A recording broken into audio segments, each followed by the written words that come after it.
You need to prepare yourself.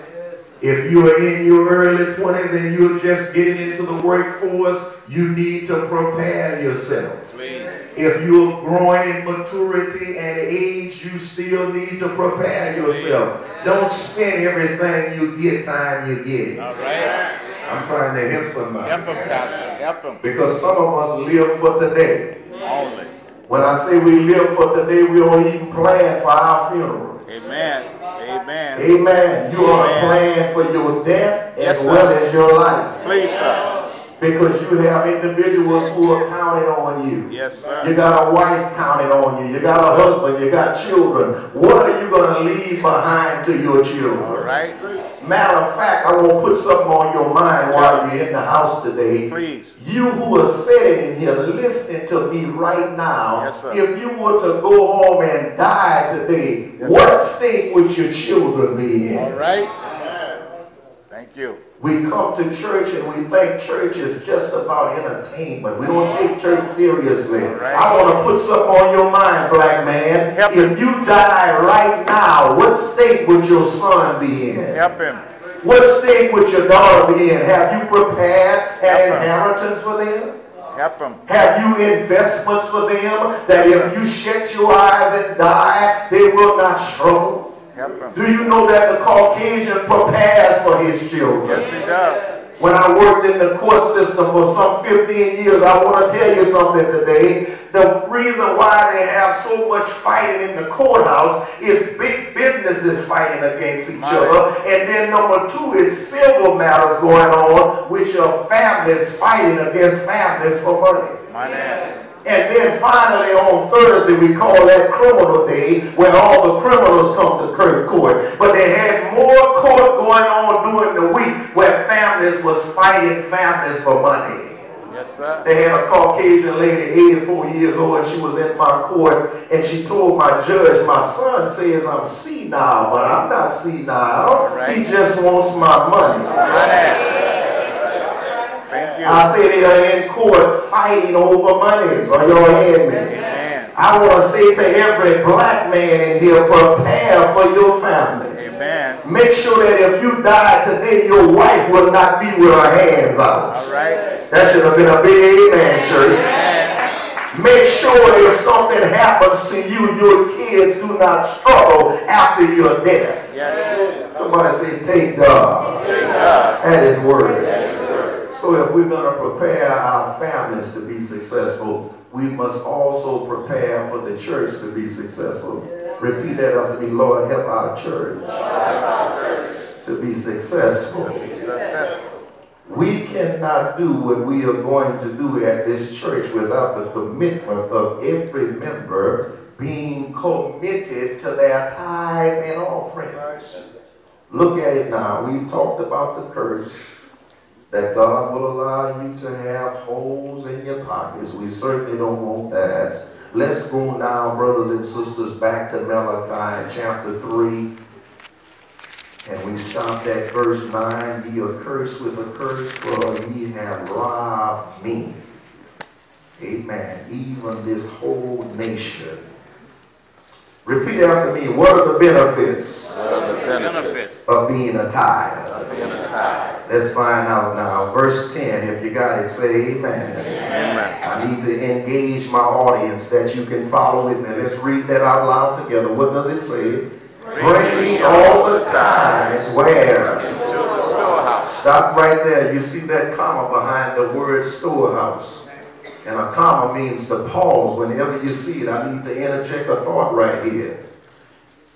In the Old Testament, the children of Israel did not only bring money to God, but in addition to money, or if they didn't have money, they also gave something else. They were good stewards. Somebody say they were good stewards.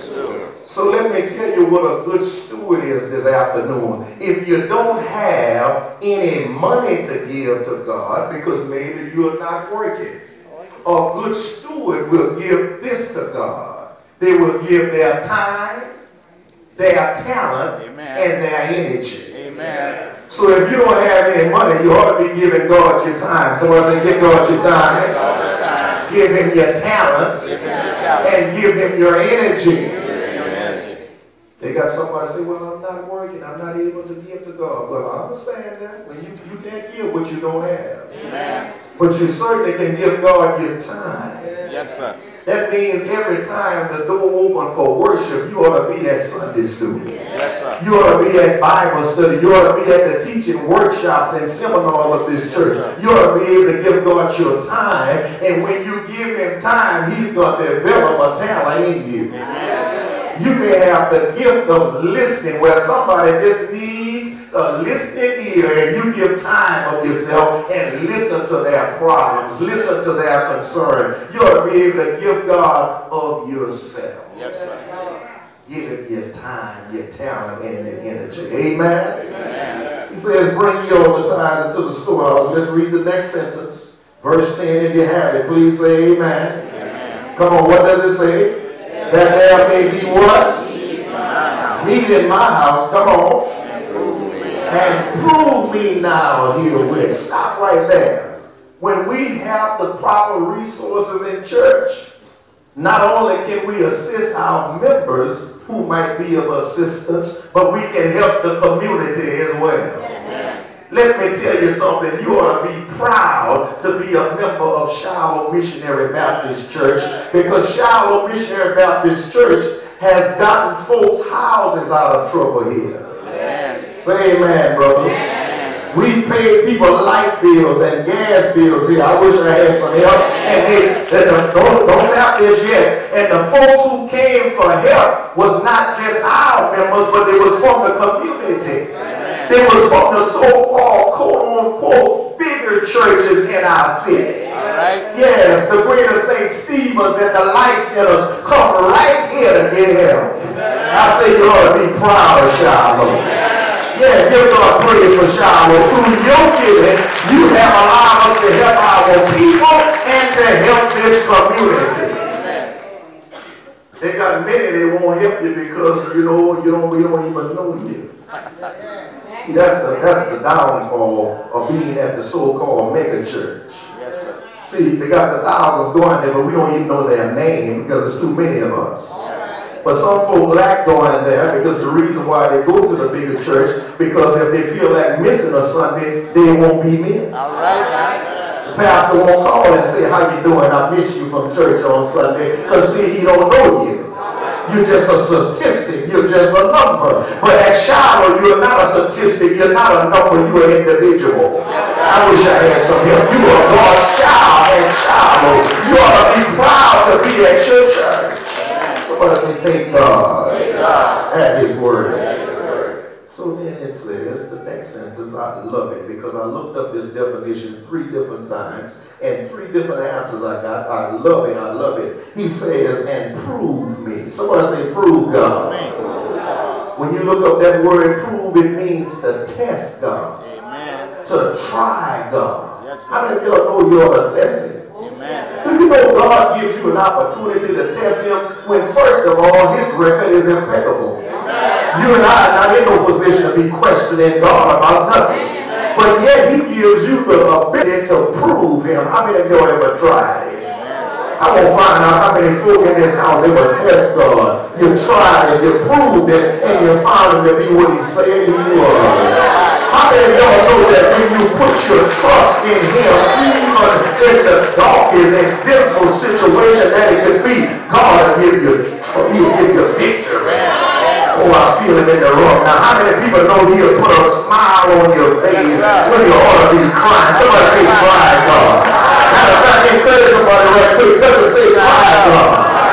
You've been trying a whole lot of stuff, but it ain't been working out. How about you try my God? How many of y'all know if you're trying, he will step in? Not only will he step in, but he'll show up. I wish I had some help.